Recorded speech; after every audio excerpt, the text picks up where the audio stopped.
하나님의 말씀 함께 보겠습니다. 히브리서 5장 12절부터 6장 2절까지 말씀입니다. 히브리서 5장 2절에서 6장 2절까지입니다. 자, 우리 말씀 교독할 때에 제가 12절 먼저 받들어 봉독하겠습니다. 때가 오래되었으므로 너희가 마땅히 승생이 되었을 터인데 너희가 다시 하나님의 말씀의 초보에 대하여 누구에게서 가르침을 받아야 할 처지이니 단단한 음식은 못 먹고 젖이나 먹어야 할 자가 되었도다.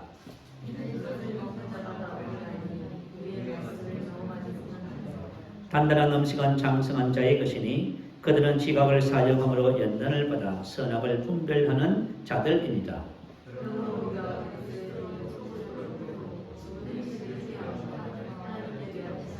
함께 있습니다. 세리들과 안소와 죽은 자의 부활과 영원한 심판에 관한 교훈의 턴을 다시 깎지 말고 완전한 대로 나아갈지니라. 아멘. 할렐루야. 본문 말씀을 근거해서 죽은 행실을 회개함, 이런 제목으로 말씀의 은혜를 나누겠습니다. 먼저 우리 한번 본문을 조금 같이 나눠볼까요?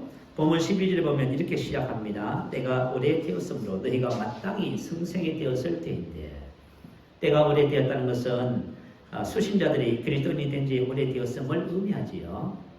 이것은 신앙의 연조에 관한 표현입니다. 여러분 혹시 신앙의 연조가 얼마나 되셨습니까? 오늘 우리가 말씀을 한번 들어보십시다. 승생이 되었을 때인데, 승생이란 디다스칼로스라고 하는 헬라어입니다. 이 단어는 디다스코에서 유래한 자기 명사입니다. 다시 말하면 디다스코란 이 단어의 뜻은 가르치다, 알게 하다, 교육하다 그런 뜻이에요. 본문 12절에 보면 누구에게서 가르침 했을 적에 바로 디다스코라고 하는 단어를 썼어요. 이 디다스칼로스라고 하는 단어는 승생, 다시 말하면 디다스코를 하는 사람, 이렇게 우리가 이해하면 되겠지요. 다시 말하면 하나님의 말씀을 가르치고 알게 하는 사람, 이렇게 이해하면 되겠습니다. 자, 우리 신약시대 때 사복음서를 보면 예수님은 승생이랄까 호칭을 받으셨지요. 디다스칼로스. 마태복음 28장에 보면 예수님께서 제자들에게도 뭐라고 말씀하십니까? 내가 너희에게 분부한 모든 것을 가르쳐 지키게 하라, 이렇게 명령하십니다. 가르쳐가 바로 디다스코이지요. 바로 이 일을 하는 사람을 승생이라 했지요. 다시 말해서 승생이라는 것은 제자 삼는 제자, 이렇게 이해하시면 되겠습니다. 이 디다스코는 단순히 지식을 전수하는 사람이 아닙니다. 이것은 스승과 제자의 반복적인 학습 활동을 통해서 모든 것을 체계 있게 철저하게 습득하는 것을 말해요. 그래서 저와 여러분이 가르침을 받는다는 것은 그냥 설교도 꺼내받고 이렇게 신앙생활 하는 것이 아니라고 말이에요.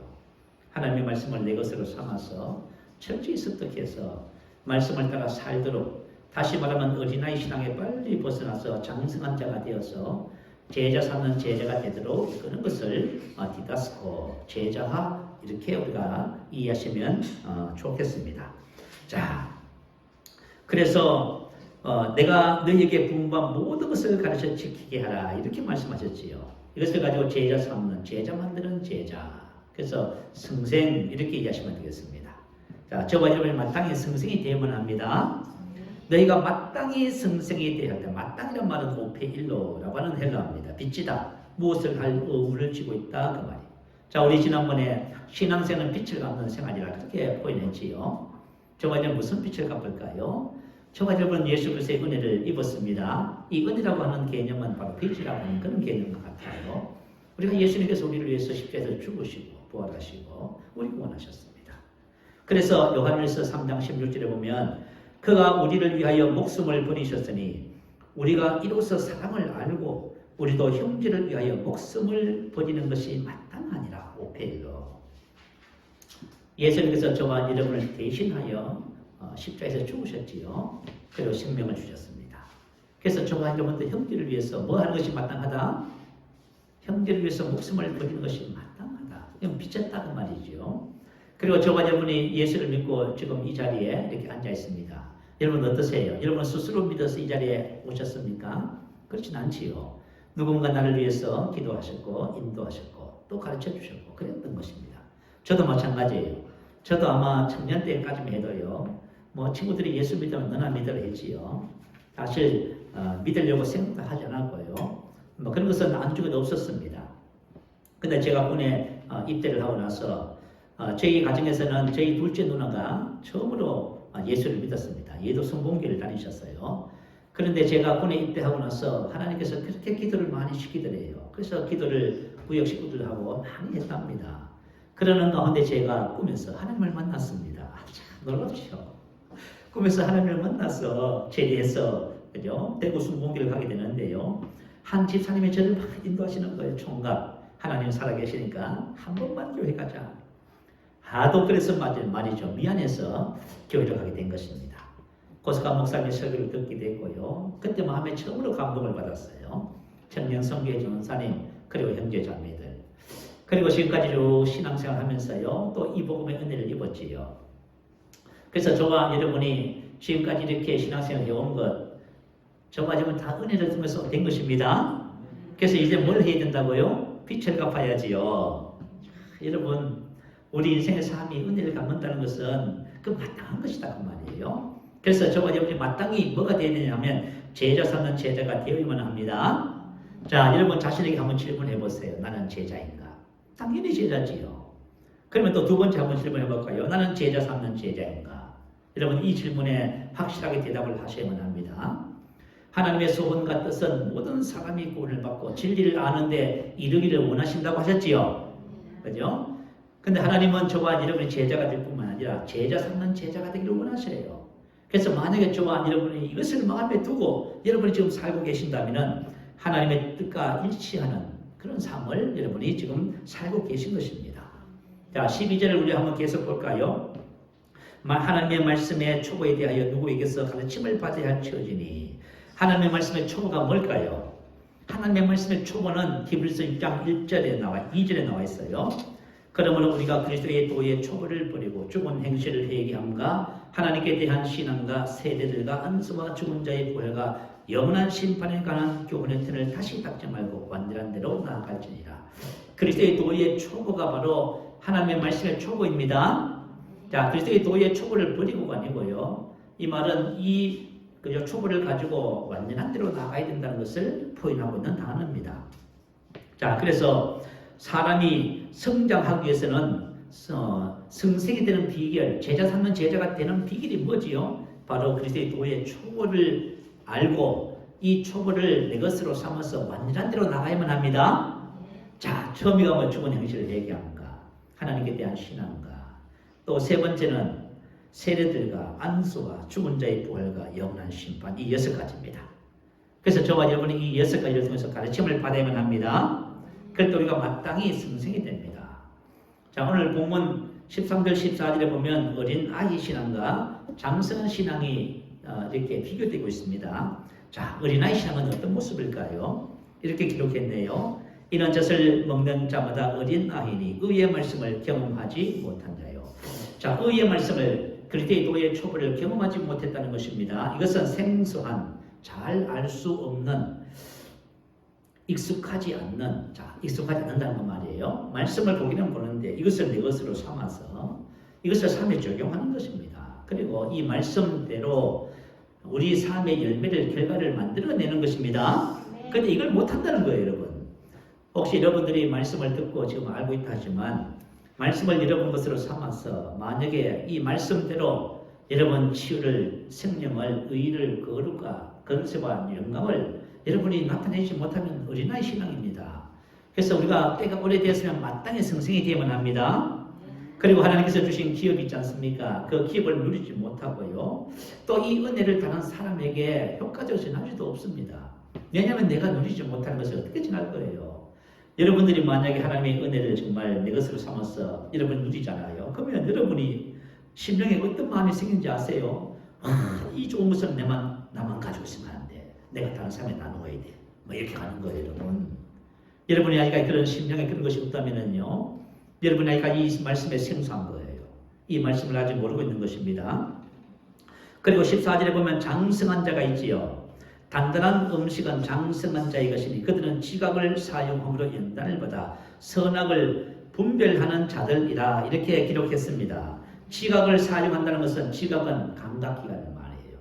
여기서는 그죠? 우리 육체의 감각 기관을 말하는 것이 아니라 영적 감각 기관을 말하는 거예요. 사용함으로 이 말은 오랜 사용, 부단한 사용, 습관적인 훈련 그런 뜻입니다. 다시 말해 영적 감각을 부단히 오랫동안 사용하고 훈련하고 습득하는 것을 말해요.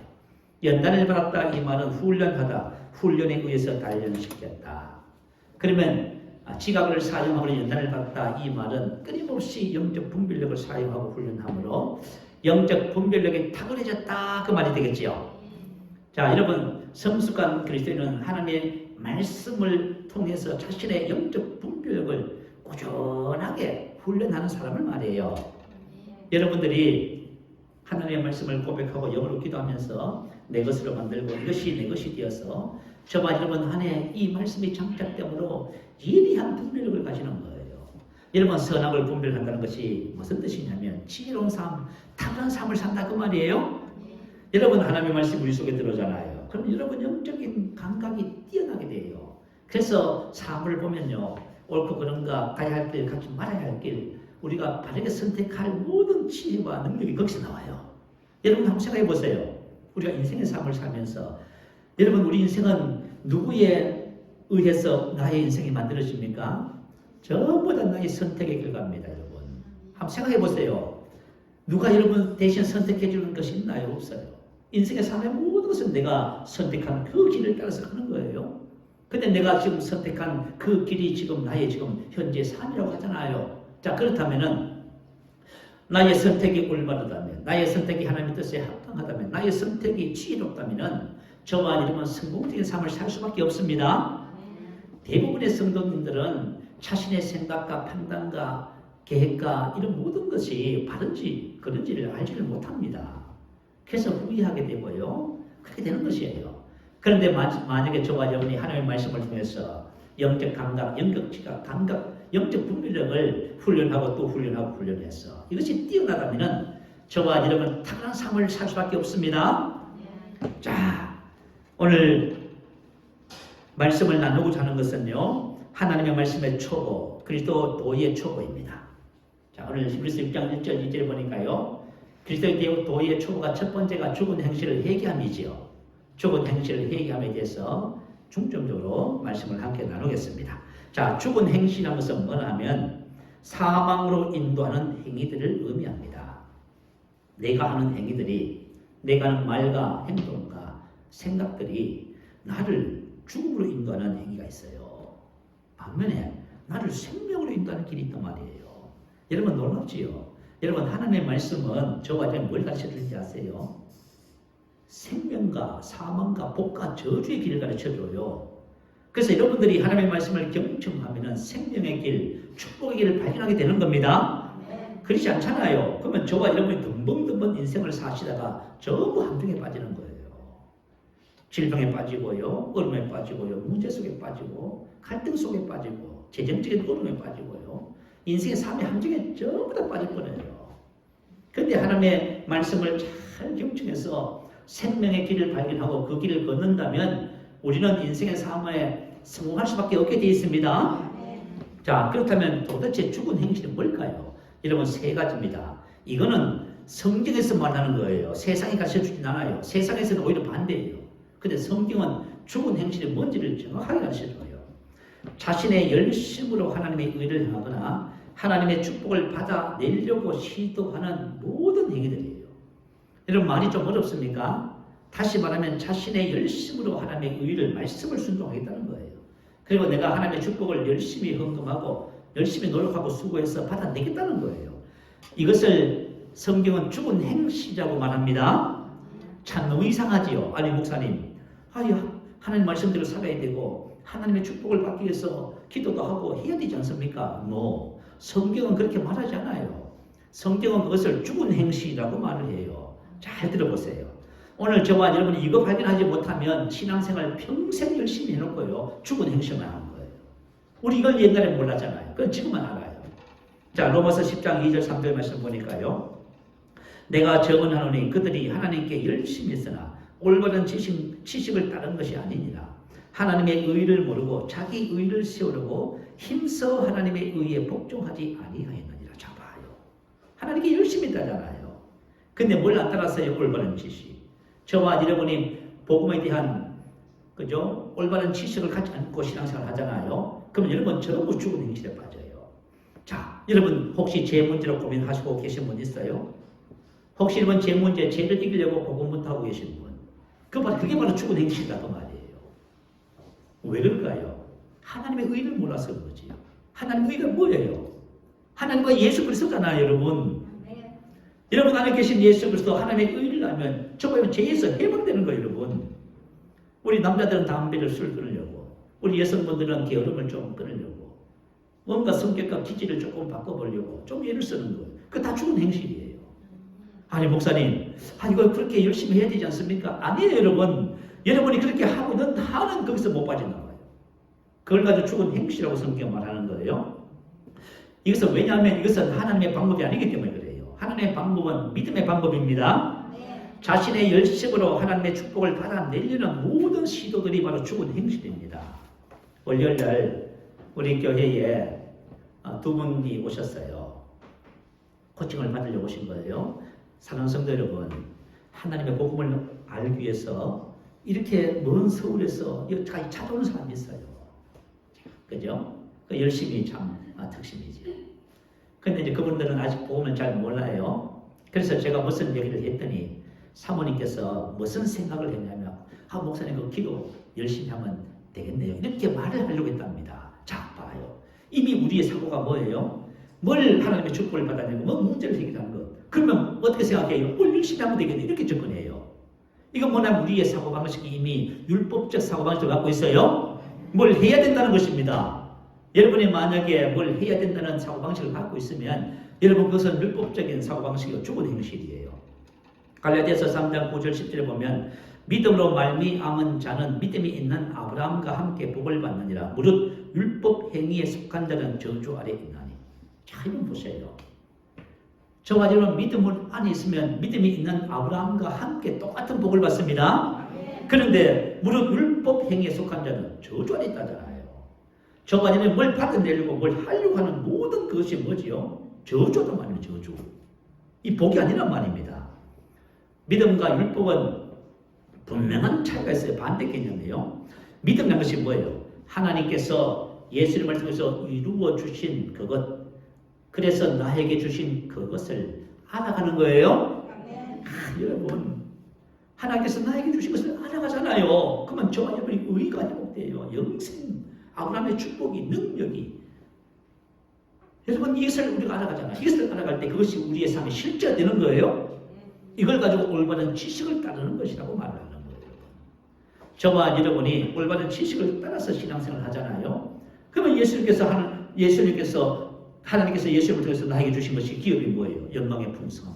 그걸 알아가는 것이, 능력을 알아가는 것이, 그것이 바로 올바른 지식을 따르는 것이고, 그럴 때 저와 여러분의 모든 삶의 문제들이 다 해결되는 것입니다. 반면에 율법이라는 것은 뭘까요? 율법은 그 반대 개념이에요. 자, 그럼에도 불구하고 우리가 뭔가를 해야 된다는 거예요. 열심히 고백해야 돼요. 열심히 기도해야 된다는 것입니다. 여러분, 열심히 고백하고 열심히 기도한다는 것도 율법적으로 접근하시면 안 돼요. 그것은 뭐냐면 하나님께서 나에게 주신 것을 내가 알아가기 위해서 고백하고 기도합니다. 이렇게 가야지요. 하나님이 이미 나에게 주신 것입니다. 의는 이미 나에게 주셨고, 나는 의의 능력 안에서 죄하고 상관없어요. 나는 죄를 지을 수 없습니다. 나는 항상 맡게 할 줄 모릅니다.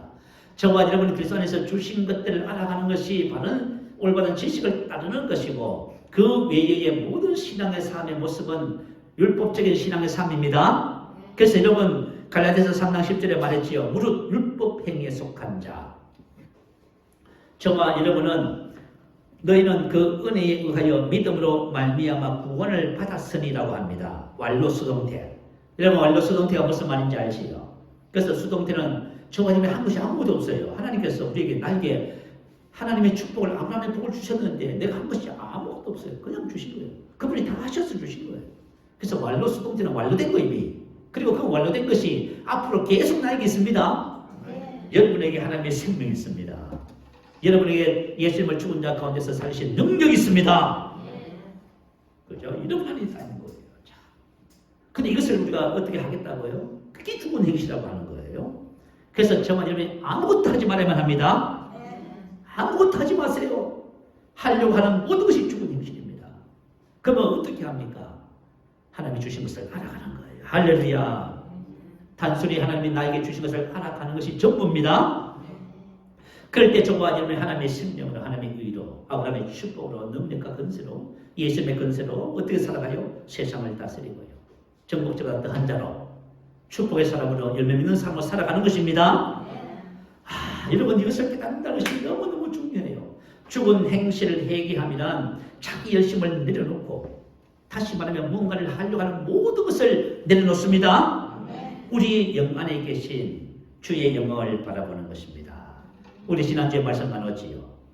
저와 여러분이 만약에 우리 마음의 눈을 열고 주의 영광을 보면 영광에서 영광이 이르게 되는 것입니다. 하나님께서 약속하신 모든 것이 실제가 되어서 저와 여러분의 죄를 이기고, 그죠? 재정을 축복하고요, 문제를 축복하고 다스리는 삶을 살아가게 되는 것입니다. 여러분 이것을 오늘 발견하게 되시기 바라요. 문제에 집중하는 것은 죽은 행실이라는 것을 기억하세요. 여러분이 만약에 남편과의 관계, 아내와의 관계, 자녀와의 관계, 인생의 삶의 질병과 모든 재정과 이런 만약에 문제에 여러분들이 만약에 집중하고 있다면 여러분 지금 죽은 행실을 선택한 거예요. 그러면 새로운 피조물은 어떻게 접근을 해요? 문제에 집중하지 않고 하나님께서 내 안에 계신 그리스도에게 집중합니다. 그리스도에게 집중하면요, 여러분이 제 문제도 해결되고 관계 문제도 해결되고 재정의 문제도 해결되는 것이에요. 여러분 이것이 하나님의 놀라운 은혜입니다. 그래서 여러분 죽은 행실은 저와 여러분이 뭔가를 하려고 하는 것입니다. 하려고 하는 것을 하지 마시고 이제 여러분 안에 주신 예수 그리스도를 바라보세요. 주의 영광을 볼 때 영광에서 영광으로 안이 속이 변하면 바깥의 환경과 상황과 증상들은 제거되고 떠나오고 문제가 해결됩니다. 두 번째, 죽은 행실은 육신의 사고방식입니다. 자, 육신의 생각은 사망이라 했지요. 그래서 육신의 사고방식이 바로 죽은 행실입니다. 로마서 8장 5절 6절에 보니까요, 육신을 따르는 자는 육신의 일을, 영을 따르는 자는 영의 일을 생각하나니 육신의 생각은 사망이요 영의 생각은 생명과 평안이니라. 자, 6절에 보면 육신의 생각, 영의 생각이지요. 생각은 헬라어로 프로네마, 사고방식, 정신상태를 말해요. 여러분 사고방식은 뭘까요? 이런 거예요. 어떤 문제에 대하여 생각하고 궁리하는 방법이나 태도를 말해요. 자, 여러분이 어떤 문제에 대해서 생각하고 궁리하는 방법이나 태도가 바로 저와 여러분의 사고방식이에요.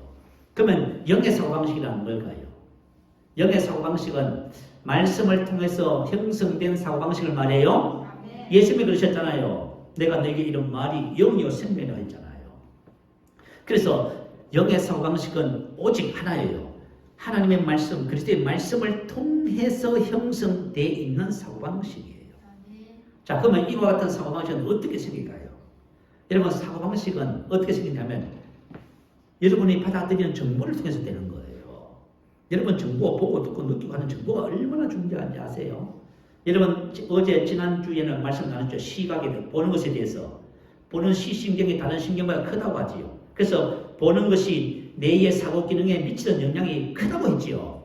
그래서 이 모든 사고방식은 여러분이 보고 듣고 느끼고 하는 모든 정보에 의해서. 그 여러분이 뭘 보세요?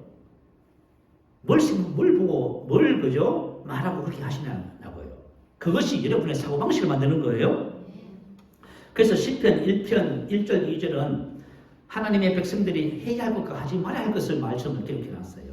하지 말아야 할 것 첫 번째 이렇게 나왔어요. 자, 무엇을 하지 말아야 되냐면 악인의 꾀를 쫓아낸다. 이 꾀는 충고 좋은 의논. 다시 말하면 하나님의 말씀이 아닌 세상 사람들의 충고 좋은 의논. 죄인의 길에 서지 않으면 길은 태도, 습관, 인생, 행동, 일의 방식을 말해요. 세상 사람들이 살아가는 일의 방식, 삶의 방식이 있잖아요, 그거. 그리고 세 번째는 오만한 자의 자리는 위치, 집회, 하나들 말이에요. 누구를 만나냐가 중요하다 그 말이에요, 여러분. 누구를 만나서 누구와 함께 하고 있느냐는 거죠. 그래서 저와 여러분이 만약에 육신의 사고방식을 세상적인 가치관을 가진 사람을 계속 만나보세요. 여러분 그것도 담지요. 근데 참 하나님의 사람, 믿음의 사람을 여러분 만나보세요. 여러분이 믿음의 사람을 바뀌잖아요. 너무너무 중요한 것이잖아요. 그죠? 그래서 첫 번째 이것을 하지 말라고 말씀하십니다. 왜 이것을 하지 말라고 할까요? 이와 같은 일들이 바로 육신을 따르는 자는 육신의 일을 생각하나니. 바로 그거예요, 여러분. 아시겠죠? 이것을 하는 사람은 육신의 사고방식을 가지게 되는 거예요. 그래서 육신의 생각은 뭐예요? 사망, 열매가 사망이잖아요. 그러면 하나님께서 반드시 뭘 하라지요? 오직 여호와의 율법을 즐거워하여 그 율법을 주야로 묵상하는 자로다. 이건 무슨 말이에요? 영을 따르는 자는 영의 그것을 날마다 묵상하는 겁니다. 그렇게 되면요, 영의 사고방식을 하게 되지요, 여러분. 그러면 어떤 결과가 나와요? 생명과 평안이 좁아지면 삶에 나타나기 시작하네요. 오늘 이 본문 14절의 장성한 자의 모습이 바로 이 모습이에요. 하나님의 말씀을 가지고 우리가 영적 지각을 사용으로 부단히 훈련을 받잖아요. 그러면 저와 여러분이 영의 사고방식을 갖게 되고 영적 분별력이 탁월해집니다. 그래서 인생의 삶을 무엇을 분별할 수 있는 지혜가 되어서 현명한 선택을 하게 되고요. 여러분들이 인생의 삶에 가면서 절대로 넘어지지 않습니다. 여러분을 통해서 하나님의 많은 열매가 나타나게 될 줄 믿습니다. 육신의 사고방식이라는 것은 뭘까요? 영의 사고방식이 아닌 모든 사고방식이 육신의 사고방식입니다. 여러분 이거 기억하세요. 여러분 우리가 지금 하나님의 말씀의 사고방식이 아닌 모든 사고방식이지요. 그거 전부 다 육신의 사고방식이에요. 그래서 로마서 12장 2절은 이렇게 기록했습니다. 너희는 이 세대를 본받지 말고 오직 마음을 새롭게 하므로 이 세대를 본받지 말고. 자, 하나님께서 이스라엘 백성들을 출애굽시킨 다음에 가나안 땅에 들어가면 어떤 일을 행하라고 말씀하셨어요? 그 가나안 땅에 생명 있는 모든 것을 전부 다 진멸하라고 했어요. 여러분 왜 이렇게 하라고 했을까요? 사고방식의 문제예요. 여러분. 이 세대를 세상을 본받지 말라는 거예요. 지금 로마서 12장 2절 말씀하고 그죠? 하나님께서 가나안 이스라엘 백성들에게 명령한 거하고 똑같은 말씀이에요. 그래서 이 세대를 본받지 말고 오직 마음을 새롭게 하고. 왜 마음을 갱신해야 할까요? 저만 여러분의 사고방식이 뭐예요? 전부 육신의 사고방식이에요, 여러분. 근데 만약에 이걸 모르고 내 생각하는 방식을 갱신하려고도 하지 않는다면 어떻게 될까요? 계속 우리가 예수를 믿어도 열매가 뭐예요? 여러분을 만나는 모든 곳에는 사망의 열매가 나타나요. 사람과의 관계도 나빠지고 직장에 가면 직장에 그저 잘 안 되고 뭐 다 문제가 생기기 시작합니다. 자, 너희는 이 세대를 본받지 말고 오직 마음, 이 마음은 누스라고 해요. 누스라고 하는 헬라어인데요. 생각하는 능력입니다. 사고체계, 사고하는 방식, 판단을 말해요. 야, 이 세대를 본받지 말라는 것은 바로 저와 여러분의 사고방식, 누스가 세상적인 사고방식이 되서는 안 된다 그 말입니다. 하나님의 말씀과 일치하지 않는 사고방식은 전부가 육신의 사고방식입니다. 그래서 뭘 해야 돼요? 마음을 새롭게 하고 갱신해야 된다는 말이에요. 자, 근데 저와 여러분 육신의 사고방식은 어떻게 생겼어요? 육신의 사고방식은 이렇게 생겼어요. 자본 환경, 배경, 문화, 교육을 통해서. 여러분 세상 교육 받잖아요. 세상 교육은 하나님이 없는 교육이에요. 육신의 사고방식을 가르치는 거예요. 그리고 종교, 부모님. 만약에 우리 부모님이 말씀의 사고방식을 가진 신앙인이 아니라면 부모님이 하는 교훈조차도 영의 사고방식이 안 돼요. 이 참 문제가 되죠. 그리고 만나는 사람들, 그리고 남자, 여자에 따라서 생각하는 방식이 달라요. 삶의 다양한 사건들을 통해서 저와 여러분의 이 사고방식이 형성되는 것입니다. 다시 말하면 오감을 통해서 들어오는 모든 정보들이 우리의 사고방식을 만들어요. 그래서 사람의 누스를 생각은 이 누스 마음은 생각의 덩어리로 존재하는 개별로 하나의 덩어리로 존재해요. 그래서 이것을 생각의 터지라고 말해요. 그리고 이것을 다른 말로 하면 전제, 신념이라고 표현을 해요. 전제란 것은 이런 거예요. 자, 들어보세요. 전제는 이미 깔려있는 모든 생각의 판단 기준이라는 뜻입니다. 이는 모든 것에 무슨 나는 모든 것을 판단하는 기준이 되는 거예요. 사람들은 어떤 것을 딱 보면 그렇게 생각을 해요. 그죠? 어떤 것을 딱 보잖아요. 이렇게 딱 생각해요. 그게 바로 전제라고 하는 거예요. 이미 이것이 사고와 생각하는 틀이 딱 잡혀 있는 거예요. 그래서 사람은 자신의 전제에 대해서 질문을 하거나 의심하지 않아요. 그 자신의 전제를 굳게 믿어요. 그래서 전제를 믿고요. 자신의 생각과 판단대로 인생을 올인해 버리는 거예요. 그래서 전제라는 것이 뭐예요? 그래서 전제를 신념이라고 해요. 굳게 믿는 마음이에요. 자, 어떤 목사님께서 강의 중에 이런 간증을 하셨어요. 목사님 미국에서 유학을 하시면서 이 복음을 접하셨고요.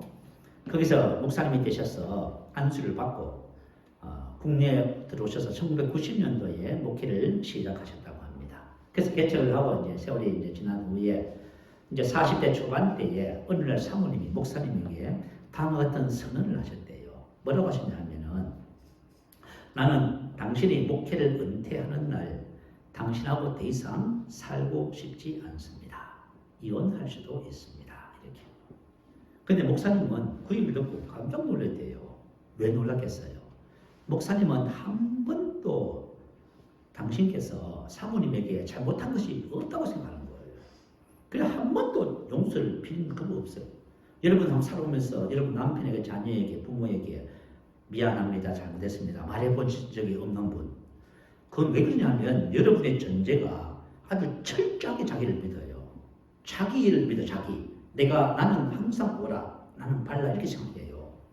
근데 이것이 어떤 문제를 일으키는지 아세요? 이것이 여러분 인생을 망치는 거예요, 여러분. 여러분 인생을 망치고 가정을 망치고 여러분 삶을 전부 다 망가뜨리는 거예요. 근데 왜 그러냐면은 이 사람이 생긴 이 전제 사고방식은 자기 자신이라고 생각을 하면서 이걸 철저히 신뢰해버려요. 그래가지고 어떤 일을 행할 때 항상 그런 방향으로 올인해 버린다 그 말이에요, 여러분. 그 목사님만 그럴까요? 그렇지 않아요. 나도 똑같아요. 나 항상 옳아요. 그래서 나하고 얘기를 하면 상대방이 기가 막혀요. 가슴이 탁 막혀. 그거 왜 그런지 아세요? 그래서 그런 거예요. 자, 그래서 우리가 생각을 사람들이 잘 바꿔야 안 바꿔요? 안 바꾸는 겁니다. 자기 옳다는데 어떻게 바꿔요? 자기 옳다는데. 왜 옳으냐면 자기가 형성된 생각의 덩어리 틀 그 전제가 자기 것이기 때문에 자기가 100% 틀려도 자기는 자신을 신뢰해요. 이게 우리의 문제예요. 이게 문제. 만약에 이런 사람을 만나면 이런 사람이 무슨 사람이 하죠? 고집스러운 사람이 하죠. 이런 사람 만나면 여러분 완전히 망해버립니다. 이런 사람은 대학 안 돼버려요. 이야, 근데 어떡할 거예요? 어떡할 거예요 도대체? 그래서 죽은 행실을 회개한다는 것은 이와 같은 육신의 사고방식을 제거하고 영의 사고방식을 가지게 되는 것입니다. 그래서 로마서 12장 2절에 말했어요. 오직 마음을 새롭게 함으로. 이게 바로 죽은 행실을 회개하는 것이에요. 이 회개라는 것은 뭐냐면 행동을 바꾸는 것이 아니에요. 이 회개라는 단어는 마음을 바꾸다, 의견을 바꾸다 그 말이에요. 사고방식, 체계, 판단을 바꾼다 그 말이에요. 그래서 마음을 새롭게 한다는 것은 육신의 사고방식을 영의 사고방식으로 갱신하는 것입니다. 여러분, 새롭게 한다, 갱신은 무슨 뜻이에요? 완전히 뜯어내고 새로 만든다 그 말이에요. 우리 이 복음을 7년 전에 처음 시작할 적에 김효정 집사님이 꿈을 꿨다면서 꿈 얘기를 했어요. 교회 불이 났어요. 막 급히 뛰어보니까 불이 나가서 교회는 다 탔는데 겉은 멀쩡한데 속이 다 타버린 거예요. 그래서 목사님하고 성도들이 뭘 하냐면 막 교회 장판도 새로 깔고 리모델링을 하더래요. 여러분 갱신이 뭔지 아세요? 바로 우리의 생각 속을 뭐예요? 리모델링 하는 거예요. 지금까지 내가 생각했던 방식을 뜯어내는 거예요, 여러분. 빡빡빡 뜯어내. 전부 다 불태워야 돼요. 그러나서 뭐냐면 하나님의 말씀으로 새로운 체계를 형성해야 되는 겁니다. 그래서 이것을 가지고 그죠? 갱신한다고 말이에요, 여러분. 만약에 여기에 대한 생각이 여러분이 없으시다면 여러분은 아무리 저하고 같이 신앙생활하고 말씀을 들어도 여러분의 사고방식은 절대로 안 바뀌어요. 여러분 그대로 가지고 있어요. 그래서 고린도후서 10장 5절은 뭐라고 기록을 했냐 하면은 모든 생각을 사로잡아 그리스도에게 복종하게 하니. 모든 생각을 사로잡아. 자, 모든 생각을 사로잡아 그리스도에게 복종한다 그 말이에요. 그럼 모든 생각을 사로잡아. 이 모든 생각이 뭘까요? 그리스도에게 복종시킨다 그 말이에요. 그리스도와 그리스도의 말씀과 일치하지 않는 것이 바로 모든 생각이에요. 하나님의 말씀과 일치하지 않는 모든 생각을 사로잡아 복종시키면 합니다. 여기서 말하는 모든 생각은 뭐예요? 누수의 활동 결과로서 생각된 것 생각이에요. 혹시 지금 저와 여러분이 어떤 생각을 하시는지 그것은 어디서 나왔어요? 여러분 누수에서 나왔어요. 여러분 전제, 이 생각의 덩어리 속에서 나온 거예요. 근데 만약에 내가 하는 생각이 육신적이라면 여러분 육신의 사고방식을 갖고 있어요. 여러분이 만약에 어떤 문제가 딱 발생했는데 그 상황을 말씀대로 생각하고 말하고 적용한다면 여러분은 무슨 사고방식을 갖고 있어요? 영의 사고방식을 갖고 있어요. 참 놀랍지요, 여러분. 근데 여러분이 하나님의 말씀을 알지 못하잖아요. 그러면 내가 영의 사고방식을 갖고 있는지 육신의 사고방식을 갖고 있는지 구분이 안 돼요, 여러분. 그래서 왜 하나님의 말씀을 고백하고 영으로 기도하라 해요? 하나님의 말씀이 내 속에 들어와서 이해력이 주어지고 계시가 주어질 때 저와 여러분이 영적 분별력이 지각이 발달하게 되는 것입니다. 그래서 여러분이 그저 육신의 사고방식, 영의 사고방식을 정확하게 분리해 줄 수 있어요. 그래서 저와 여러분 속에 있는 옛 사고방식을 전부 다 뜯어내고 말씀으로 새로운 사고방식을 체계 있게 잘 이렇게 새롭게 만들어가는 것입니다. 그래서 저와 여러분 이거 하시면 돼요, 여러분. 마음을 갱신하기 위해서는 반드시 우선적으로 하나님의 말씀을 묵상하고 영으로 기도하는 것에 전심전력하셔야 됩니다. 여러분 그것을 하고 계신다면 여러분 지금 생각의 틀을 그죠? 바꾸고 있는 중이에요. 그것을 하지 않고 있다면요 안 바꾸고 있는 거예요. 여러분 만약에 난 피곤하다, 나 피곤해, 잘 안 돼, 못하겠는데요, 어렵다, 염려, 근심, 걱정하고 이게 무슨 사고방식? 이게 어디예요? 전부 육신의 생각이고 여러분의 육신의 사고방식을 갖고 있어서 나오고 있는 중이에요 지금. 그런데도 아직까지 내가 어떤 사고방식을 갖고 있는지 모르고 계신다면 여러분 말씀으로 돌아오셔야 돼요. 아시겠죠? 네. 말씀으로 돌아오시기를 축복합니다. 네. 자, 그리고 세 번째, 육체의 일이 죽은 행실입니다. 여러분 육체의 일이 뭐예요? 음행과 더러운 것과 호색과 우상 숭배와 수술과 주술과 원수 맺는 것과 분쟁과 시기와 분쟁과 당 짓는 것과 분열함과 이단과 투기와 술취함과 방탕함 등 이런 것들이 육체의 일이라고 합니다. 사실 하나님의 자들은 육체와 함께 그 정과 욕심을 십자가에 못 박았지요. 그럼에도 불구하고 이 육체의 일들이 우리 혼에 몸에 그죠 습득돼 있어요. 그래서 이 말이죠. 분노가 일어나고 미움이 일어나고요. 남을 그저 무시하고 판단하고 이 자꾸 올라오는 거예요 이게. 여러분 이것이 바로 육체의 이런 것들이 바로 죽은 행실이라고 하는 거예요. 만약에 여러분 화난다고 화내면 어떻게 돼요? 그죠? 미운 짓 한다고 미워하면 어떻게 돼요? 여러분은 죽은 행실을 하는 거예요.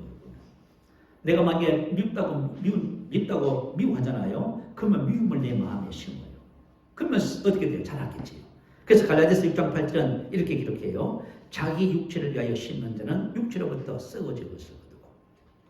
그래서 내가 육체의 일을 행하면 그것은 바로 저와 저 마음밭에다가 육체의 일을 심는 것입니다. 그러면 그것이 추수 열매를 맺어요. 썩어질 것을.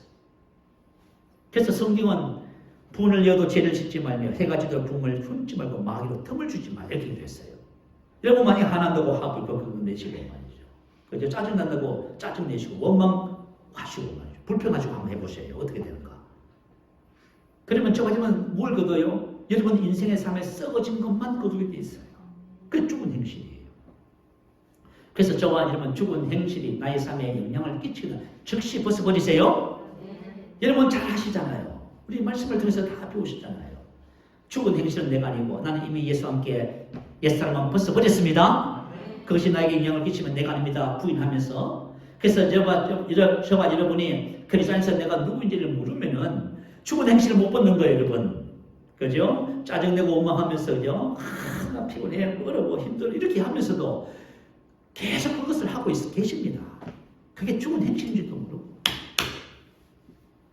여러분, 이거 빨리 여러분 인생의 삶에서 해결하시기 바래요. 저와 여러분이 죽은 행실을 회개하지 않으면요, 어떻게 돼요? 이 같은 일들을 회개하지 않으면요, 내가 만약에 분노가 나요. 분노가 있을 때 안에 내가 있는 것을 알아. 나는 분을 잘해요. 난 성격이 원래 그래요. 뭔 성격이 그래요. 여러분은 예수와 함께 이미 옛사람은 죽었습니다. 네. 여러분은 영입니다. 여러분은 영이에요. 이 정체성을 아는 것이 너무 중요해요. 그리고 그죠? 내 혼에 내 습관 속에 중독되어져 있고 내 속에 만약에 분노라든가 이런 것이 그죠? 남아 있을 때죠. 여러분 아닙니다. 네. 그것이 나타나면은 여러분 아니라고 부인하세요. 버리세요.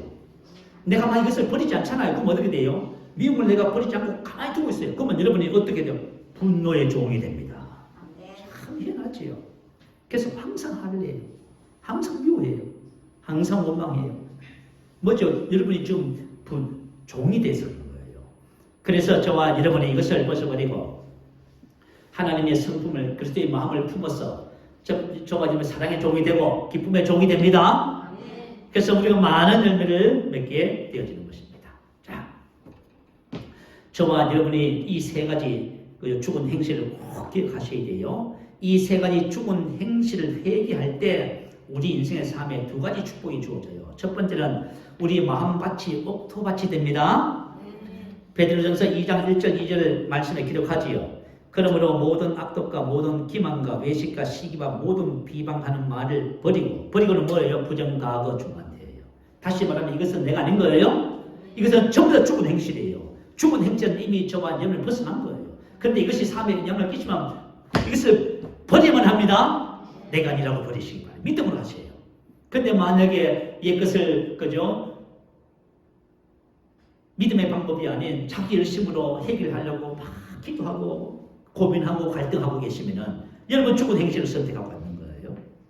자, 씨 뿌리는 비유에 보면 세 가지 밭이, 네 가지 밭 중에서 세 가지 밭이 나와요. 그죠? 길가밭, 자갈밭, 가시더리밭. 이게 뭐예요? 죽은 행실이 그 밭에 있는 거예요. 근데 말씀의 씨를 아무리 뿌려도 죽은 행실을 회개하지 않는 심령에는 열매를 맺어서 자라지 않지요. 그죠? 근데 죽은 행실을 버려야만이 저와 저와 마음밭이 옥토밭이 되어서 말씀의 씨앗을 심으면 30배, 60배, 100배의 객실을 맺게 되는 것입니다.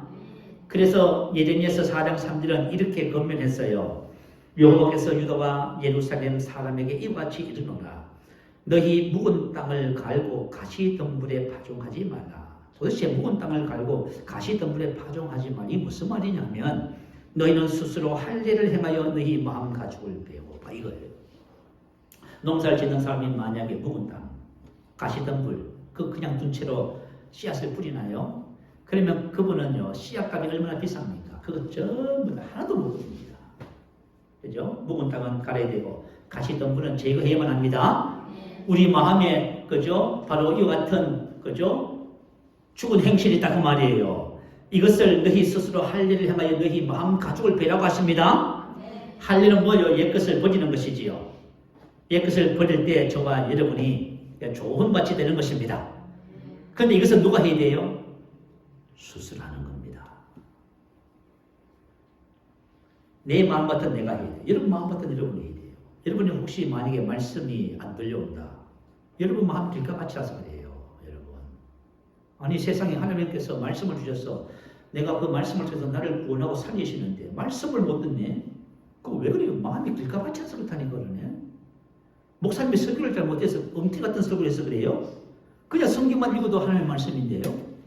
굳이 뭐 설교를 할 필요가 뭐 있을까요, 여러분? 여러분 신앙생활을 잘 생각하셔야 돼요. 신앙생활은 그냥 내 기분대로 하는 것이 아닙니다. 하나님의 말씀을 따라 정확하게 하셔야 돼요. 그래서 만약에 하나님의 말씀이 안 들려온다. 아, 내 마음밭이 길가밭이구나. 말씀을 받기는 받는데 열매를 맺을 수 없다. 아, 내가 세상을 너무 좋아하고 사랑하는구나. 내가 말씀을 받으면 시험이 오는데 그때마다 난 넘어지네. 아, 내가 자갈밭이구나. 여러분 그거 금방 아시죠? 그러면 죽은 행실을 여러분이 할 일을 스스로 그것을 아시고 버리시면 합니다. 그럴 때 저와 여러분 좋은 밭이 되어서 하나님의 말씀을 통해서 열매를 맺는 신앙생활을 하게 되어집니다. 그래서 우리의 신앙의 핵심은 뭐냐 하면 하나님의 말씀과 그리고 저와 여러분의 마음밭입니다. 이 두 가지가 준비되면 저와 여러분은 많은 열매를 맺게 됩니다. 두 번째는 죽은 행실을 회개할 때 올바른 신앙을 갖게 됩니다. 자, 본문 1절 말씀에 보면 그러므로 우리가 그리스도의 도의 초벌을 버리고 죽은 행실을 회개함과 하나님께 대한 신앙과 죽은 행실을 회개함과 하나님께 대한 신앙, 믿음은 불가분의 관계를 갖고 있습니다. 저와 여러분이 죽은 행실을 회개할 때 하나님께 대한 신앙을 갖게 되어져요. 왜냐하면 열심히 하잖아요, 지금. 그 열심 때문에 하나님께 대한 믿음을 못 가지는 거예요, 여러분.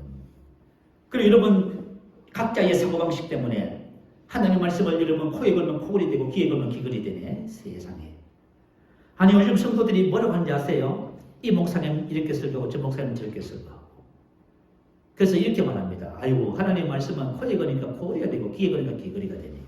이 도대체 뭔 얘기를 하는 거예요 지금? 우리 생각은 다 틀려도 하나님의 말씀은 1.1핵도 틀리지 않습니다. 여러분 신앙생활하면서 뭐가 돼야 바른 신앙이 되는지 아세요? 제가 제 입에서 코칭을 하면서 집사님 4분을, 남자 집사님 4분을 코칭한다고 했잖아요. 지난주에 한 집사님이 그렇게 말을 하더라고요. 목사님, 야, 하나님의 말씀을 보니까 하나님의 말씀은 항상 옳고 저의 생각은 항상 틀렸습니다. 여기에 대해 신앙이 딱 믿음의 길에 들어서는 거예요, 여러분. 하나님의 말씀은 항상 옳습니다. 그럼 내 생각은요? 이게 안 되면요, 말씀을 코에다 걸고 귀에다 걸어버려요, 여러분이. 여러분이 마음대로 판단해버려요. 그러면 어떻게 되세요? 하나님에 대한 신앙을 가질 수가 없어요, 여러분. 내 생각은 전부 다 틀렸습니다. 주님께서 채찍에 맞았어 나음을 입었다면 나음을 입은 겁니다. 그것을 여러분이 생각으로 받아들이면 여러분은 모든 질문에서 자유해집니다. 그럼 왜 안 되지요? 그게 안 돼서 안 되는 거예요, 여러분. 저와 여러분의 신앙의 삶은 결코 우연이나 요행에 의해서 되는 것이 아닙니다. 정확한 하나님의 말씀과 올바른 신앙에 의해서 형성되는 것이에요. 그래서 죽은 행실을 회개할 때 저와 여러분은 하나님께 대한 바른 믿음을 갖게 되는 것입니다. 자, 말씀을 정리하겠습니다. 자, 하나님은 저와 여러분이 때가 오래 되었으므로 장성한 자가 마땅히 되어야 된다고 합니다. 자, 그렇죠. 마땅히 장성한 자가 되죠. 승승이 된다는 것은 뭐죠? 제자 삼은 제자가 되는 것입니다. 제자 삼은 제자가 되는 것입니다. 그러면 제자 삼은 제자, 성숙한 신앙인, 올바른 판단력을 가지고 세상 속에서 바르게 살아갈 수 있는 사람이 누구냐 그 말이에요. 첫 번째 길이 뭐예요? 죽은 행실을 회개하는 사람이에요. 할렐루야.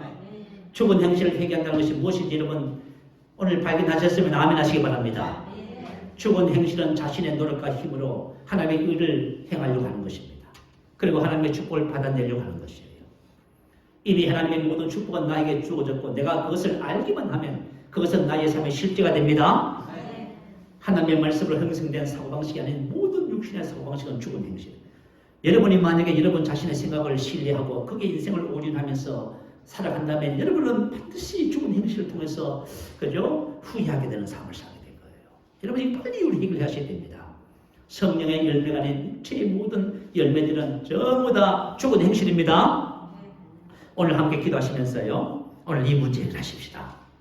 그래서 저와 여러분이 성장하기 위해서는요. 반드시 이것부터 시작해야 돼요. 죽은 행실을 회개함과. 회개하는 것은 행동을 바꾸는 것이 아니라 했지요. 마음을 바꾸는 거예요. 여러분의 의견을 바꾸는 거예요. 여러분의 의견, 생각과 판단을 바꾼다 그 말이에요.